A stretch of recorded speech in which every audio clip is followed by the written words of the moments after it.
Mana kitab kanonik ini? Ya mau ke Romawi, bukan mau ke Yahudi. Berarti ketika kitab ini mau ke Yunani atau ke Romawi, berarti yang harus dicari adalah kitab yang mendudukkan ajaran yang berkesesuaian dengan nenek moyang mereka, yaitu dewa Zeus nusul menjadi manusia lalu menjadi Tuhan. Apa yang sesuai di situ? Yaitu 4 kitab kanonik. Makanya kitab-kitab yang lain itu ditolak. Karena yang hanya berkesesuaian itu adalah 4 kitab ini. Nah, Al-Quran menarasikan bahwa mereka ingin menipu Allah. Yuhadi'una Allah walladina amanu wa ma yakhda'una illa anfusahum wa ma yash'urun. Orang-orang kafir itu ingin menipu Allah dan ingin menipu umat Islam. Tapi sesungguhnya mereka hanya menipu diri mereka sendiri. Apa pembuktiannya? Mereka menyembunyikan identitas baginda Rasulullah Muhammad SAW di kitab mereka. Menghilangkan. Padahal Al-Quran mengatakan, wa isqala Isa bin Maryam, ya bani Israel, inni rasulullahi ilaikum, musaddiqan lima baina yadayhi minat Taurah, wa mubashiran bi rasuli ya'ti min ba'dihi ismuhu Ahmad. Falamma ja'ahum bil bayyinati qalu hadza sihrun mubin. Beliau sudah mengajarkan, oknum yang datang kepada Bani Israel sudah mengajarkan akan datang Nabi setelahku. Tetapi karena mereka nggak nerima, jangankan Nabi di luar Bani Israel, Yesus yang jelas-jelas dari tengah-tengah Bani Israel aja ditolak. Apalagi yang dari luar, nggak mungkin mereka mau. Yesus aja yang datang jelas-jelas sebagai Mesias, sebagai Nabi, dibunuh sama mereka. Apatah lagi muncul lagi pengabaran munculnya Nabi di luar dari Bani Israel. Gak mungkin itu diloloskan. Tetapi Tuhan itu kemudian memiliki cara untuk memberikan petunjuk. Maka petunjuk itu ada. Apa petunjuk itu datang? Selain di Al-Quran. Wa ma Muhammadun illa Rasul dan seterusnya. Muhammadar Rasulullah dan seterusnya. Innama amruhu idza arada syai'an ayyakula lahu kun fayakun. Allah cuma mengatakan mau maka semua jadi. Itu jelas. Wa innaka la tahdi ila siratim mustaqim. Itu sudah jadi. Jadi tidak ada yang kemudian bisa membatasi itu. Di Al-Quran ketika dikatakan oleh Allah bahwasanya Rasulullah Muhammad SAW kafatal linnas datang untuk seluruh umat manusia, dan itu pemberitaannya sudah ada di kitab-kitab terdahulu. Maka muncul kemudian inisiatif untuk membaca Bible. Ternyata di situ ada satu poin di Kisah Para Rasul 21 yang Kisah Para Rasul 3 yang tadi. Kalau itu ternyata bukan untuk Rasulullah, oke, nggak masalah. Izinkan saya mencari siapa Nabi ini. Saya ingin tahu siapa Nabi yang ketika kemudian datang ajarannya tidak diterima, maka orang yang tidak menerimanya itu dibasmi. Saya paksakan Yesus dulu di situ nggak bisa, karena Yesus yang dibasmi. Sementara dikatakan akan terjadi, artinya sejarah akan ditorehkan oleh Nabi itu, bahwa siapapun yang tidak percaya, tidak mendengarkan ucapannya akan dibasmi. Bukan hanya dibasmi, kalau Anda melihat original teksnya adalah dibunuh. Coba Anda baca original teksnya, Kisah Para Rasul 3 nomor 23. Siapapun yang tidak mendengarkan ucapan Nabi tersebut akan dibasmi, akan dibunuh dari umat kita. Harusnya kalau ini untuk Yesus, ketika Yesus datang kepada Bani Israel, wahai Bani Israel, aku ini adalah Yahweh, aku ini adalah Tuhan, aku ini adalah, dan tidak dipercayai, malah diolok-olok, dilempari batu dan seterusnya. Harusnya mati mereka itu kalau ini benar untuk Yesus. Tapi faktanya justru Yesus yang mati, berarti bukan dia. Lalu siapa? Masih ada Nabi setelahnya. Oh mungkin Paulus juga mati. Lukas juga mati. Yohanes juga mati. Petrus mati juga. Markus mati juga. Lalu siapa yang menegakkan hukum-hukum dengan cara sistem yang sama seperti Musa? Musa memimpin pasukan untuk menguasai satu wilayah. Baginda Rasulullah Muhammad SAW juga demikian adanya. Nah, saya tidak memaksakan beliau. Tidak, karena cukup Al-Quran bagi kami. Tapi ketika kita berdialog bersama dengan saudara-saudara kita Kristen, kita tanya, apakah ini untuk Nabi Yesus? Karena ini si Petrus bercerita tentang kitabnya Nabi Musa. Bukankah di dalam kitabnya Nabi Musa dikatakan, ini Petrus bercerita tentang sebuah kitab. Bukankah di dalam kitabnya Nabi Musa dikatakan Tuhan Elohim akan membangkitkan bagimu seorang nabi, bukan membangkitkan Tuhan, tapi membangkitkan nabi. Yesus nggak bisa di situ. Dari antara saudara-saudaramu. Siapa saudara-saudara dari Bani Israel? Ya Bani Ismail. Sama seperti aku, sama seperti Musa. Sama seperti Musa. Dengarkanlah dia dalam segala sesuatu yang akan dikatakannya kepadamu. Nah sekarang Nabi Musa memiliki Taurat. Taurat yang ada di Nabi Musa tidak ada campur aduk dengan Harun. Tidak ada campur aduknya dengan orang-orang yang ada di sekelilingnya. Semuanya berasal dari mulutnya Musa. Begitu juga Nabi yang datang seperti Musa, semua firman itu terlontar dari mulutnya. Bukan murid-muridnya yang berkata, bukan sahabat-sahabatnya yang berkata, tapi dari mulutnya sendiri. Dengarkanlah dia dalam segala sesuatu yang akan dikatakannya kepadamu. Artinya, ketika Nabi itu mengatakan sesuatu, semua sahabatnya, semua muridnya akan mendengarkan. Artinya, semua muridnya akan mengatakan satu hal yang sama, tidak berbeda-beda. Ketika dia mengatakan tidak ada Tuhan selain Allah, maka seluruh muridnya akan mengatakan tidak ada Tuhan selain Allah. Ayat kedua, tidak ada yang serupa dengan Allah, maka semua muridnya akan mengatakan itu. Karena semua muridnya akan mendengarkan perkataannya dia. Berarti dia yang menjadi patron. Kehidupan murid menjadikan dia sebagai habit, kebiasaan mereka untuk mengikuti si nabi tersebut. Tapi faktanya kan Yesus tidak bisa. Yesus mengatakan apa? Yohanes berkata beda, Markus berkata beda, Matius berkata beda, Paulus dan seterusnya. Jadi mereka penulis kitab kanonik ini menulis mendengarkan mulut siapa? Yesus, nggak mungkin. Yesus tidak pernah berkata-kata dengan mereka. Sedangkan Al-Quran itu semua berasal dari mulut Rasulullah. Dengarkanlah apa yang keluar dari mulutnya, didengarkan, dihafalkan, dituliskan. Maka muncul Al-Quran. Lalu kemudian, dan akan terjadi bahwa semua orang yang tidak mendengarkan Nabi itu akan dibunuh. Rasulullah Muhammad SAW sejazirah Arab menjadi makmum, menjadi pengikut beliau. Kenapa? Kalau tidak akan dikenakan sanksi perintah ini, ditegakkan kemudian. Begitu juga Nabi Musa. Oh, semua yang dilewati Nabi Musa harus tunduk kepada Nabi Musa, nggak bisa tidak. Bahkan dikatakan, jangan kau biarkan apapun yang bernyawa di dalamnya. Bunuh semua kalau mereka tidak tunduk. Nah, sedangkan di Islam tidak seperti itu. Anak-anak nggak boleh dibunuh, orang tua, rumah ibadah nggak boleh dihancurkan. Orang yang sudah menyerang nggak boleh kemudian dibunuh dan seterusnya. Nah, sedangkan perintahnya ini, bahwa semua orang yang tidak mendengarkan Nabi itu akan dibasmi. Yesus bukan Nabi lagi. Dia Tuhan katanya. Tapi bukan dia yang membasmi. Malah dia yang dibasmi. Nggak bisa bang. Berat. Maka kalau anda tidak mau Nabi Muhammad SAW yang duduk di situ, silakan anda cari Nabi itu. Demikian.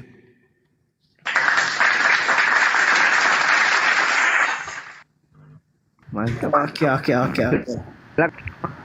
Ya. Oh, ada yang mau tanggapin dulu ya?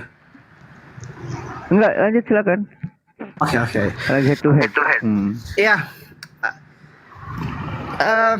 Saya masih berpegang pada pernyataan saya yang pertama, tapi kalau memang Bang Suma udah selesai dengan Nabi Muhammad, ya oke. Berarti sekarang coba kita pindah untuk melihat ayat ini kepada Yesus ya. Yaitu bahwa ketika dikatakan di sini bahwa dan akan terjadi bahwa semua yang tidak mendengar Nabi itu akan dibasmi. Kita nggak bisa menyatakan bahwa akan dibasmi pada saat itu ketika Yesus datang, karena Yesus datang pada saat itu ya yang berkuasa saat itu adalah orang-orang Yahudi saat itu, dan hukum-hukum Yahudi ditambah dengan pada saat itu Romawi menguasai Israel pada saat itu. Jadi hukum Yahudi dan Romawi pada saat itu yang berlaku, sehingga Yesus disalibkan itu kan termasuk dalam hukum Romawi pada saat itu. Tetapi hal ketika kita melihat bahwa dibasmi atau bahasa Bang Suma tadi bahwa akan mati dari umat ini kan Yesus sendiri menyatakan bahwa setiap orang yang tidak percaya kepada dia, apa yang dia nyatakan, apa yang dia katakan dalam firman-Nya, bukankah tidak akan diselamatkan? Nah, tidak diselamatkan itu atau mati kekal itu berbicara apa? Kalau kita melihat kepada kejadian yang dinamanya mati ketika Allah berfirman kepada Adam dan Hawa bahwa ketika kamu makan buah ini kamu akan mati. Mati itu berbicara adalah keterpisahan dengan Tuhan, sehingga mereka harus mengalami konsekuensi keluar dari Taman Eden yang tadinya bersama-sama dengan Tuhan, tidak lagi bersama-sama dengan Tuhan. Jadi ketika di sini di ayat 23 dikatakan mati, bahwa orang Israel akan mati ketika dengar Tuhan, itu mereka tidak akan mengalami yang namanya keselamatan atau ada bersama-sama dengan Allah nanti. Jadi ketika Yesus sendiri menyatakan kan bahwa ketika dia datang dari Bapa, apa yang dia nyatakan itu dari Bapa, dan ketika tidak mendengarkan dia kan pasti akan mengalami kematian itu, yaitu tidak selamat atau berbeda tempat dengan Allah. Ya pasti bukan di sorga, itu kematian. Jadi terus tadi Bang Sumo juga nyatakan bahwa ini tidak akan bukan untuk Yesus, karena Yesus pun mati. Iya betul, orang Israel sendiri pun menolak Yesus, dan itu dituliskan oleh Yohanes 1 ayat 10-11 atau 11-12. Kalau saya nggak salah antara 10-11 atau 11-12 dinyatakan bahwa dia datang kepada milik kepunyaannya tuh nggak mengenal dia, nggak menerima dia. Jadi mereka memang betul-betul nggak mengenal Yesus seperti yang dituliskan oleh Yohanes. Jadi bukan agama kitab kanon itu tujuannya bukan kepada apa tadi yang Bang Suma bilang pagan atau apa tadi, harus kepada Yahudi. Tetapi ketika Yesus datang aja orang Yahudi nggak mengenal dia, dan dia juga nyatakan bahwa setiap orang yang tidak percaya atau tidak mau mendengar apa yang dia katakan kan pasti akan mati dalam kebinasaan, pasti akan mati, yaitu terpisah dengan Allah, nggak akan bersama-sama dengan Allah. Jadi kira-kira begitu tanggapan saya. Oke, saudara saya terima kasih. Jadi gini, kutipan Petrus dalam Kisah Para Rasul 3 itu berawal berpangkal kepada Ulangan 18 nomor 18. Ini pengakuan Nabi Musa. Seorang nabi akan kubangkitkan bagi mereka di antara saudara mereka, seperti engkau ini. Aku akan menaruh firmanku di dalam mulutnya. Berarti nabi ini mulutnya menjadi corong penyampai firman. Nah sekarang mana kitabnya Yesus yang menjadi dasar pijakan bahwa Yesus memberitakan firman yang ada dari mulutnya. Anda kalau melihat Bible, Anda kumpul 14 buku milik Paulus, 14 kitab kanon, 4 kitab kanonik, ditambah lagi Kisah Para Rasul, ditambah Petrus. Anda gabungkan semuanya, lebih banyak firman keluar dari mulut Paulus daripada dari mulut Tuhan yang disimpan di mulut Nabi tersebut. Apakah Anda ingin mengatakan ini adalah Paulus? Seorang nabi akan kubangkitkan bagi mereka dari antara saudara mereka seperti engkau ini. Aku akan menaruh firmanku di dalam mulutnya. Firman Allah akan terlontar dari mulut nabi tersebut. Kalau kami Al-Quran, bukan dari mulut siapa. Itu adalah firman yang Allah taruh di mulut Rasulullah. Dan ia akan mengatakan kepada mereka segala yang kuperintahkan. Sementara Yesus mengatakan, masih banyak yang ingin aku katakan, tapi kamu belum sanggup untuk menanggungnya. Berarti bukan Yesus. Masih banyak yang Yesus ingin katakan, tapi Yesus tidak menyampaikan. Sementara Ulangan 18:18, dia akan mengatakan kepada mereka semua yang kuperintahkan kepadanya. Coba. Ini. Nah sekarang kalau kita melihat Yesaya 42 nomor 1. Lihat itu hambaku yang kupegang, orang pilihanku, yang kepadanya aku berkenan. Aku telah menaruh rohku ke atasnya. Al-Quran surah Asy-Syura ayat 50. Al-Quran ayat 52. Roh itu adalah Al-Quran yang ditaruh di atas Rasulullah. Lihat hambaku yang kupegang, orang pilihanku, aku akan berkenan kepadanya. Aku menaruh rohku ke atasnya. supaya ia menyatakan hukum-hukum kepada bangsa-bangsa lain. Yesus pernah dia menyatakan hukum-hukum kepada bangsa lain? Enggak. Malah dia mengatakan, aku diutus hanya kepada domba yang hilang.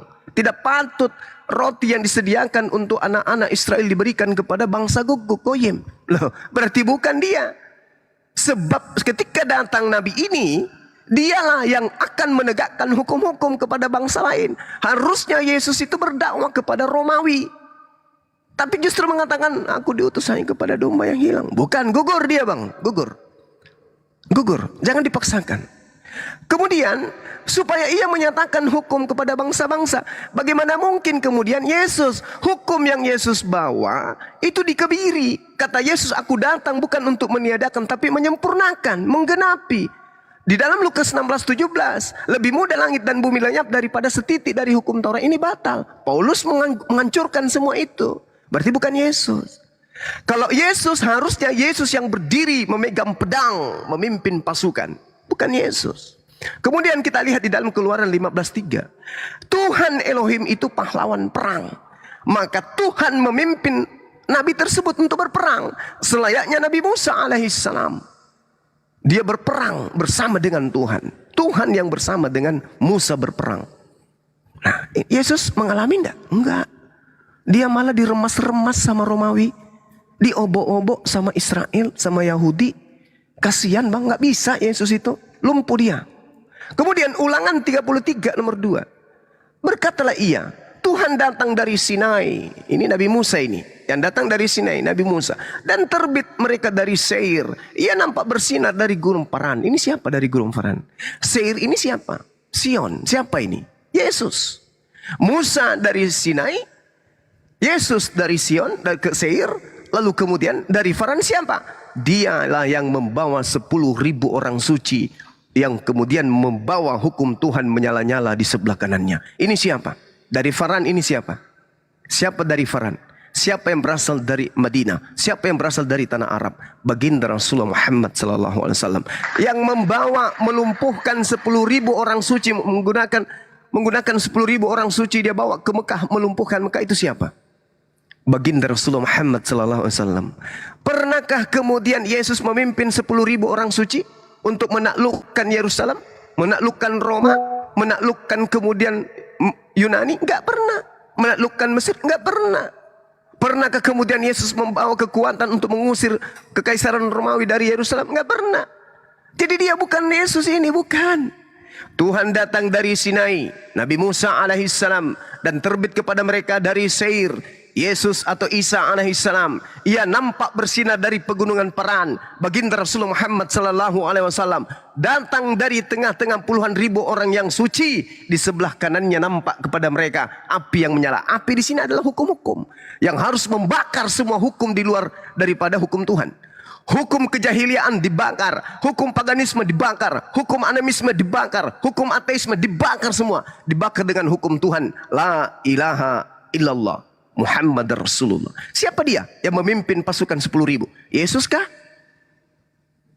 Yesus malah berkata di dalam Yohanes 6 nomor 17, nomor 70. Yang lain jangan tertawa ya. Dengarkan. Aku yang memilih kalian yang 12 orang ini. Tapi satu orang di antara kalian adalah setan. Mana yang 10.000? Mana 10.000? Mana pasukan yang dibawa oleh Yesus? Mana? Gak ada. 12 orang, satu berkhianat. Kurang 11 orang. Gak masuk dia. Jauh, lemah kali dia, lemah. Lalu kemudian, di dalam Kejadian 49 nomor 10. Tongkat kerajaan tidak akan beranjak dari Yehuda. Ataupun lambang pemerintahan dari antara kakinya. Sampai dia datang yang berhak atasnya. Berarti ada masa di mana kerajaan Yehuda, kerajaan Daud, kerajaan Salomo, kerajaan Israel diambil alih. Ketika yang berhak itu sudah datang. Nah sekarang mari kita lihat. Agama Samawi masih memiliki kerajaan sampai hari ini. Ya. Kerajaan mana itu? Kerajaan Islam di Arab. Ini kerajaan siapa nih? Sudah 1400 tahun kok tidak pernah lumpuh. Tidak pernah turun pamornya. Tidak pernah melemah kerajaan ini. Ini kerajaan siapa? Kerajaan yang dipimpin oleh baginda Rasulullah Muhammad SAW. Belum ada kerajaan di atas muka bumi ini setua kerajaan Rasulullah. Sampai hari ini masih bergema. Setiap tahun bergema, bergemuruh, bergerombol orang seluruh penjuru dunia datang bersiara. Ini kerajaan siapa? Kerajaan Yehuda yang diberikan kepada bangsa lain, yaitu bangsa saudaranya sendiri. Makanya Yesus mengatakan ada masa di mana engkau tidak akan menyembah Allah lagi di gunung ini dan di Yerusalem. Kerajaan Allah akan diambil dan diberikan kepada bangsa lain. Ini buktinya. Kalau dikatakan di bangsa lain itu adalah kerajaan yang mana? Kerajaan Majapahit?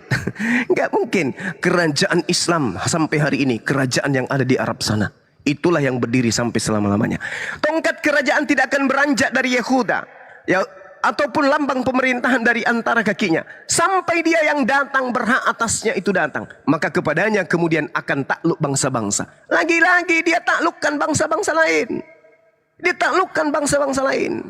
Ketika Rasulullah Muhammad SAW mampu kemudian datang berhak mengambil kerajaan itu, lalu kemudian hukum-hukum di tangannya dia tegakkan, membawa 10.000 orang kudus kemudian menaklukkan bangsa-bangsa lain. Tidak ada yang lain yang sama seperti Musa, hanya beliau.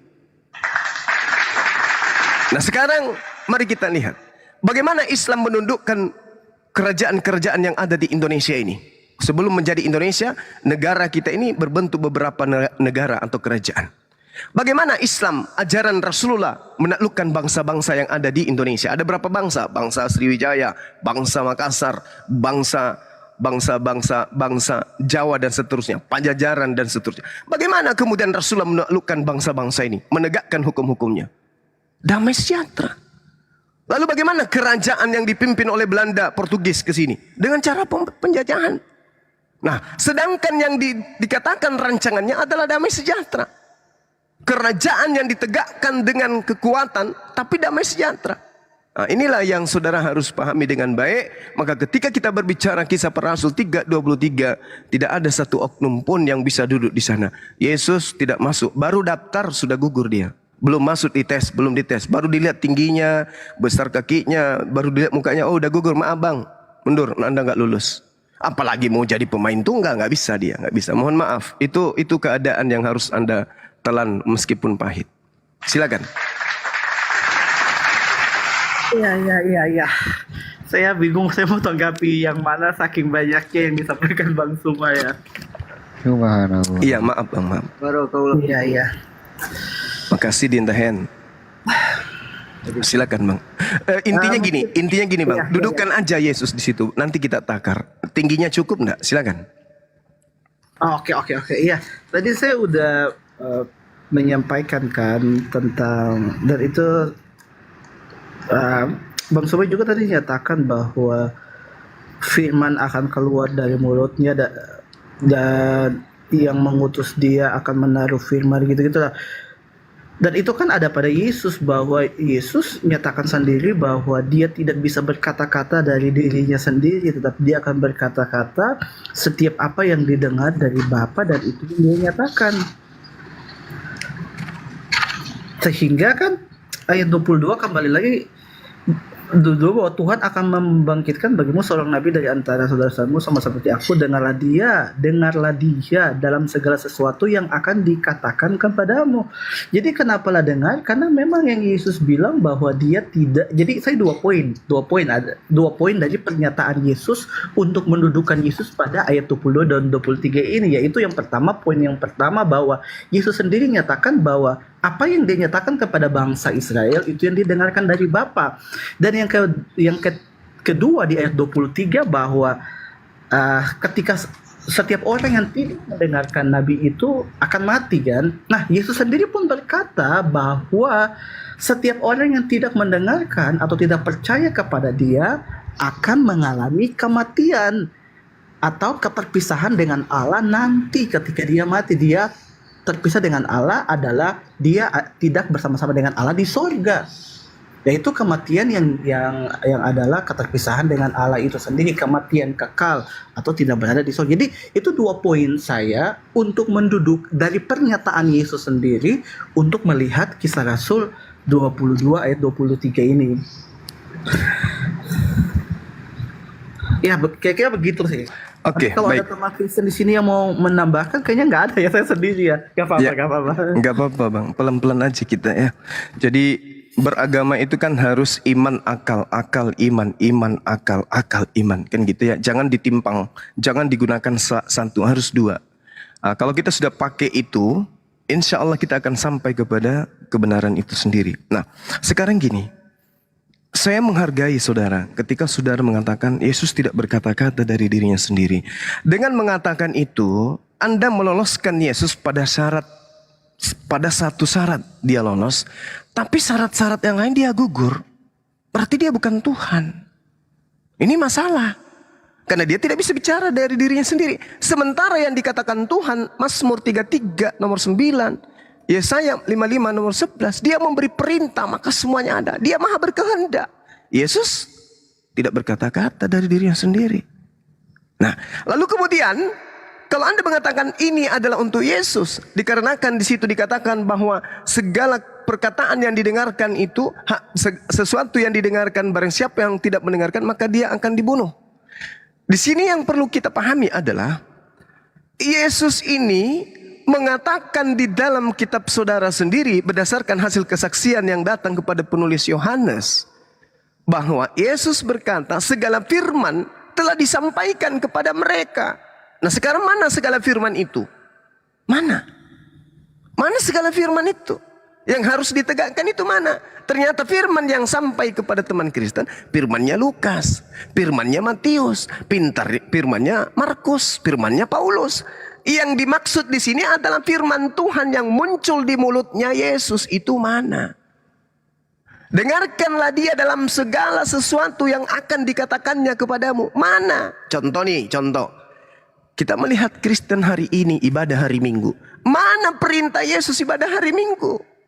Kita melihat saudara kita Kristen hari ini menyembah Yesus. Mana perintah yang keluar dari mulut Yesus menyembah Yesus? Mana? Saudara Kristen hari ini menjadikan Paulus itu sebagai rasul. Mana perintah yang keluar dari mulut Yesus untuk menjadikan rasul Yesus itu, Paulus itu sebagai rasul? Enggak ada. Sedangkan firman yang menjadi porsi Yesus adalah yang 3 tahun ini. Segala firman yang telah diberikan kepadaku telah aku sampaikan selama 3 tahun. Lukas bukan yang 3 tahun, Markus juga, Yohanes juga, Paulus juga, bukan yang 3 tahun. Mereka menuliskan nanti setelah Yesus terangkat, berarti bukan lagi firman dari Yesus. Gak ada lagi firman. Segalanya sudah kusampaikan kepada mereka. Makanya Anda lihat di dalam Yohanes 12:48, barang siapa yang menolak aku, dia sudah ada hakimnya, yaitu firman yang telah aku katakan kepada mereka. Firman itulah kelak yang menjadi hakimnya di akhir zaman. Berarti firman yang 3 tahun ini yang akan menjadi hakim. Makanya Yesus banyak menuai, mengusir banyak orang. Enyahlah daripadaku, kalian semua adalah pembuat kejahatan. Banyak yang terusir. Kenapa? Banyak orang mengimani berita-berita di luar yang 3 tahun. Berita-berita yang 3 tahun entah kemana perginya. Entah kemana perginya. Padahal di dalam Kisah Para Rasul 8 jelas sekali dikatakan bahwa Petrus kemudian mengajarkan, Filipus mengajarkan Injilnya Yesus. Nah, ini bahaya ini. Injil yang 3 tahun ini kemana perginya? Mana Injil yang 3 tahun? Yang segala firman diberikan kepada Yesus. Di Kisah Para Rasul 8, Petrus mengajarkan, Filipus memberitakan Injil Yesus. Injil Yesus yang 3 tahun ini mana? Segala firman yang Tuhan berikan kepada Yesus selama 3 tahun ini mana? Gak ada. Jadi bukan Yesus. Berat itu, Bang. Kemudian Anda mengatakan di Kisah Para Rasul 3, siapapun kemudian, Anda mengatakan dalam pengajaran saudara, siapapun yang tidak mendengarkan aku akan mati. Memang betul. Kita tepuk tangan untuk itu. Siapa yang tidak mendengarkan Yesus mati. Itu pasti itu pasti. Nah, sekarang pertanyaannya adalah, ketika Yesus mengatakan akan datang roh kebenaran setelah aku yang memuliakan aku, Anda dengar tidak? Ketika Yesus mengatakan aku tidak dapat berbuat apa-apa dari diriku sendiri, Anda terdengar tidak? Ketika Yesus mengatakan bahwasanya ada kesaksianku yang lebih penting dari kesaksian Yohanes, bahwa segala pekerjaan yang aku lakukan adalah pekerjaan itu yang bersaksi bahwa aku adalah utusan Bapa, Anda dengar tidak?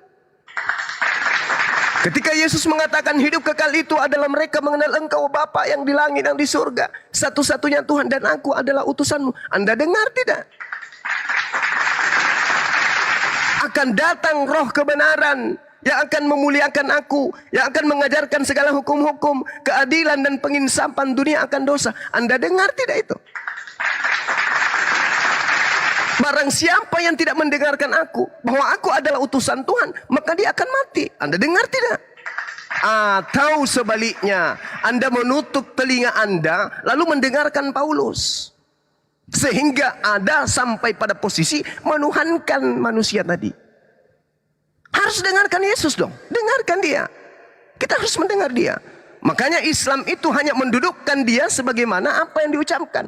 Shema Israel. Al-Quran juga menarasikan itu. Ya Bani Israel, inni Rasulullahi ilaikum. Wahai Bani Israel, aku ini utusan Allah pencipta langit dan bumi yang maha tinggi, maha suci. Kata Isa, kata Yesus. Beriman tak umat Islam ke situ? Beriman. Benar tak umat Islam mendengarkan Yesus? Benar. Tetapi umat Kristen akan mengatakan, kalau kamu mendengarkan Yesus, kenapa kamu tidak menjadi Kristen? Oh, nggak bisa. Kristen itu bukan ajaran Yesus. Kalau kamu mendengarkan Yesus, kenapa Anda dibaptis? Nggak bisa. Tidak. Yesus tidak pernah membaptis satu manusia pun. Nggak bisa. Yesus mengajarkan wudhu, bukan mengajarkan baptis. Nah, ini yang perlu saudara pahami. Bahwa ketika kita konsen terhadap satu poin, Kisah Para Rasul 3:22 sampai 23, baginda Yesus tingginya tidak lolos, berat badannya tidak cukup, maka dia tidak bisa duduk seperti Nabi, seperti Musa itu. Demikian, silakan. Iya, nggak apa-apa kalau Bang semua berkesimpulan demikian, nggak apa-apa. Nah, kalau tadi menanggapi Bang Sumo bahwa ketika Yesus berbicara, dia adalah nabi, dia adalah utusan, dia tidak berbicara apa-apa, tidak bisa berbicara dari dirinya sendiri, dan Bang Sumo berkesimpulan bahwa dengan pernyataan saya itu menggugurkan bahwa Yesus Tuhan. Kita nggak bisa, dan kalau saya menanggapi itu, pernyataan-pernyataan tentang dia nabi, dia gak bisa, itu kan berbicara tentang peran. Ada beda peran dan beda natur. Kita nggak bisa menyamakan antara peran dan natur. Seperti kita semua di sini adalah natur manusia, tapi kita punya peran yang berbeda-beda. Dan ketika Yesus datang sebagai utusan, saya setuju akan hal itu. Saya setuju. Dan memang tertulis begitu, dia nabi, dia tidak. Tapi itu berbicara tentang peran. Nah, tadi juga Bang Sumo menyatakan bahwa para penulis Alkitab, terutama Injil, itu semua dituliskan pada saat Yesus sudah naik ke surga. Itu saya sangat setuju juga. Dan memang betul adanya begitu. Contohnya Yohanes. Yohanes menuliskan itu saat Yesus sudah naik ke surga. Nah, pertanyaannya, kenapa mereka baru menuliskan saat Yesus sudah naik ke surga? Karena apa? Mereka dalam tuntunan Roh Kudus melihat kualitas Yesus itu dulu, sehingga mereka menuliskan tentang Yesus, sehingga mereka berkesimpulan tentang Yesus karena mereka melihat kualitas dari Yesus ketika Yesus ada di dunia ini. Contohnya Yohanes. Apa tema besar dari Yohanes? Kalau kita lihat akhir-akhir dari Yohanes, pasal-pasal terakhir, Yohanes menuliskan bahwa apa yang dia tuliskan di sini untuk supaya pembaca dapat percaya bahwa Yesus adalah Allah itu sendiri. Nah, dia harus melihat keseluruhan dari Yesus itu sendiri, baru dia menuliskan. Jadi ketika dia menuliskan, apa yang dia tuliskan itu tepat sesuai dengan kualitas yang dimiliki oleh Yesus itu sendiri. Dan bagaimana kita bisa percaya akan tulisan Yohanes? Apakah pada zaman itu ketika Yohanes menuliskan kitabnya, apakah ada orang pada zaman itu yang membantah tulisan Yohanes? Seperti contohnya, ketika kita menyatakan bahwa Indonesia merdeka 1945, kenapa kita semua percaya Indonesia, padahal kita nggak lahir atau kita nggak melihat kemerdekaan itu sendiri, tapi kita bisa percaya kepada kemerdekaan itu karena ada sejarawan yang menulis, ada orang-orang yang menjadi saksi pada saat itu yang menyatakan demikian, sehingga ketika sejarawan menuliskan Indonesia Merdeka 1945. Tidak ada satupun orang yang membantah tulisan sejarawan karena memang benar demikian. Sama halnya dengan Yesus, dengan penulis-penulis kitab. Pada zaman orang-orang hidup sesaman dengan mereka, ketika mereka menuliskan segala sesuatu tentang Yesus dengan begitu banyak saksi, tidak ada orang pada zaman itu yang membantah tulisan mereka. Pembantahan itu terjadi, mohon maaf, pada saat Al-Quran itu ada, sehingga bagi saya itu membelokkan tentang apa yang terjadi pada kualitas Yesus. Jadi ketika hal tersebut disajikan, kita lebih percaya mana? Saksi mata atau orang yang hidup ratusan tahun setelah penulisan itu? Semua orang akan menjawab bahwa kita akan lebih percaya kepada saksi mata langsung yang melihat dan tidak ada bantahan orang-orang pada zaman itu tentang apa yang dituliskan. Jadi ya kembali lagi, kita harus melihat kualitas Yesus secara langsung daripada penulis aslinya pada saat itu. Saya setuju bahwa tulisan itu ada setelah Yesus naik ke surga. Jadi kembali lagi bahwa peran itu tidak bisa kita samakan dengan natur. Peran beda dengan natur. Jadi ketika saya setuju Yesus adalah nabi dan seterusnya dituliskan itu, ya memang dituliskan begitu, dan itulah peran dia ketika dia datang ke dunia ini. Iya, mungkin saya sebegitu dulu Bang Suma, saya harus kerja. Nanti kita bisa lanjut lagi. Oke Bang Suma, terima kasih untuk diskusinya. Kita bisa ketemu lagi ya Bang Suma ya. Kita udah sering diskusi ya. Iya Bang. Saya bisa belajar banyak hal sih. Terima kasih Bang, terima kasih. Oke. Jadi gini, sesi terakhir dari saya ya. Jadi kalau saudara bercerita tentang seabrek mujizat yang dilakukan oleh Yesus, satu hal yang perlu kita pahami. Mujizat yang dilakukan oleh baginda Yesus itu adalah mujizat yang lebih dulu dilakoni, dipraktekkan, ditunjukkan kepada Bani Israel sebelum Anda kabur. Sebelum terangkat ke langit.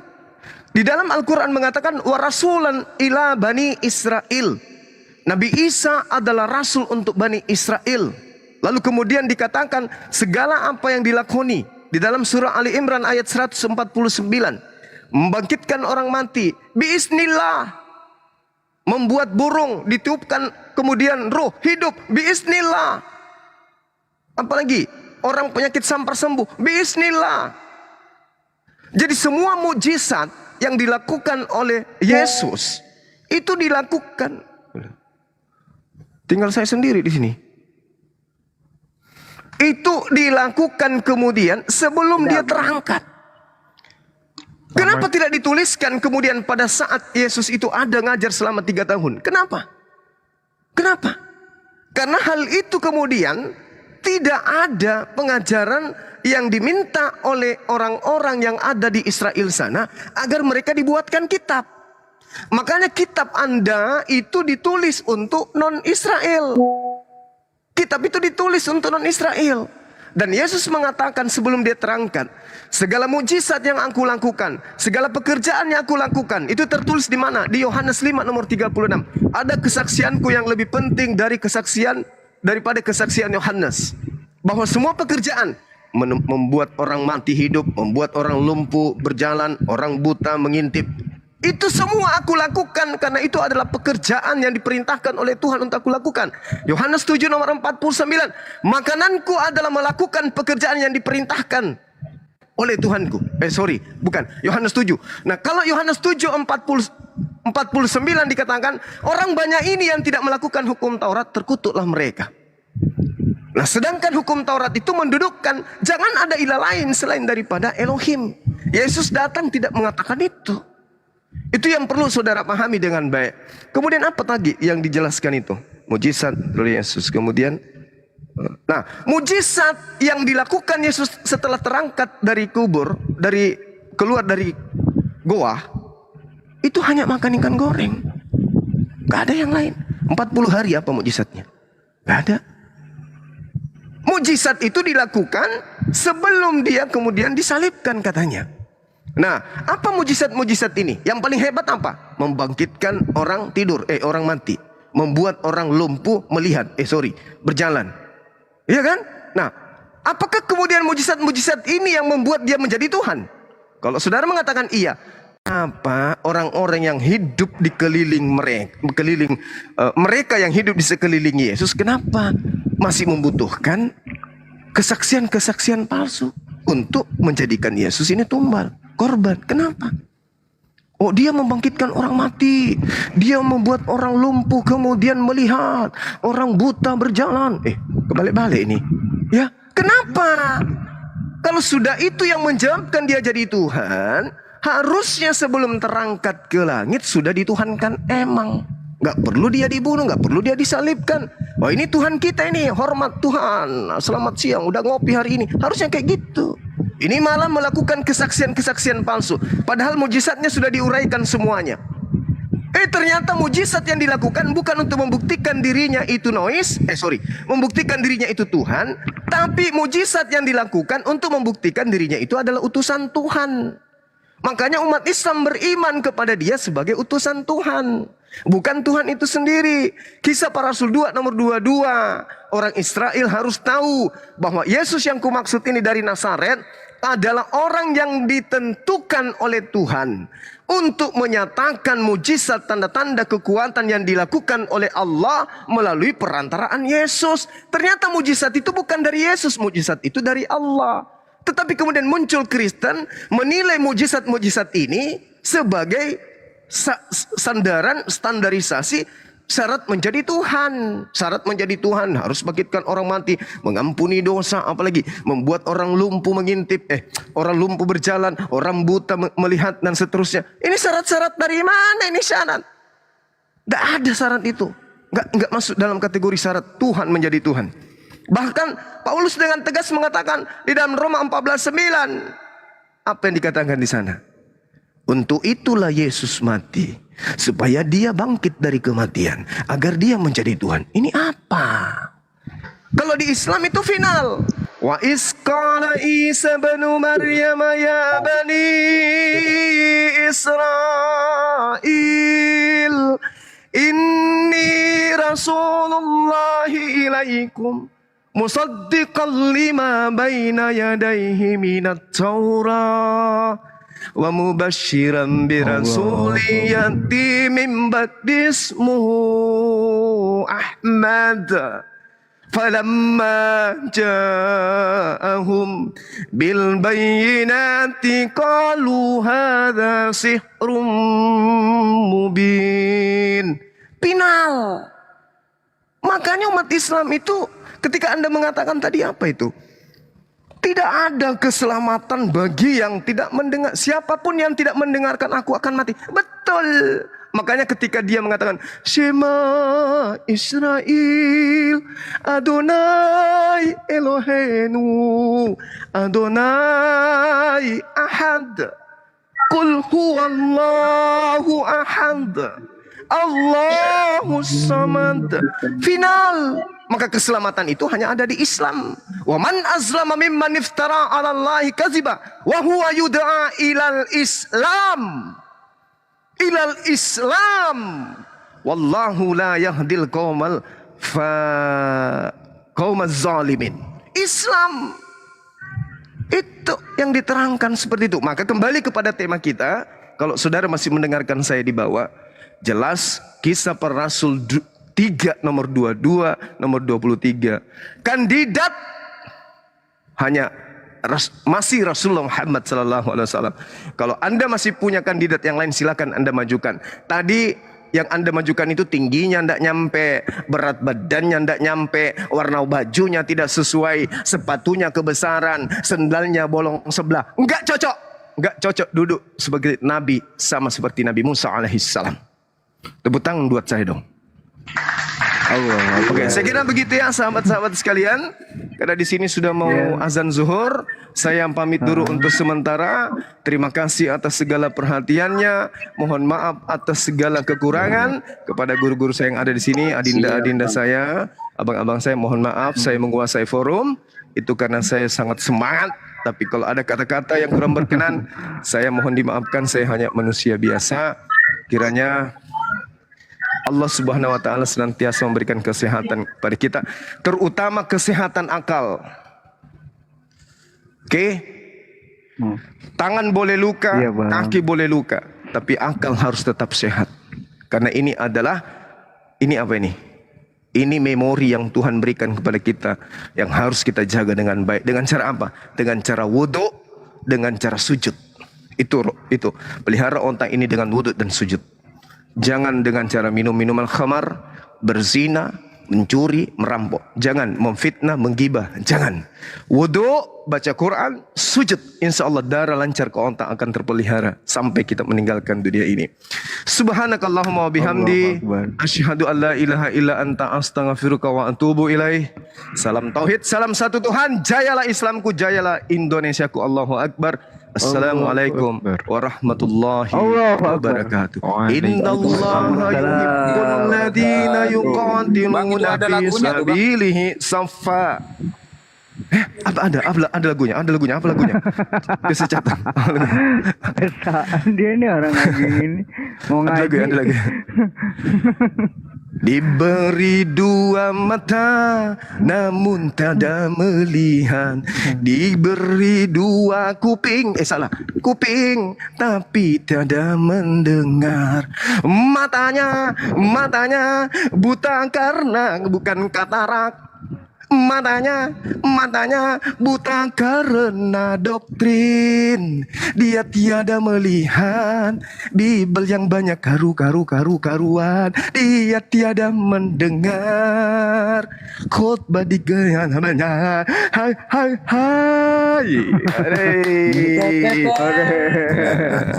Itu lagunya ya. Terima kasih. Assalamualaikum warahmatullahi wabarakatuh. Waalaikumsalam. Barakallahu fikum Gurunda. Sehat terus. Bang Dodi, assalamualaikum. Bang Zuma jadi ketularan Bang Zuma. Bang Dodi, Salam dari Gorontalo, Bang. salam. Bang Dodi Muslim? Alhamdulillah. Iya, alhamdulillah Muslim. Yang mau disampaikan ke Bang Ayub. Oh, panjang lagi cerita. Iya, gimana kesan dan pesan melihat Guru Zuma sekarang?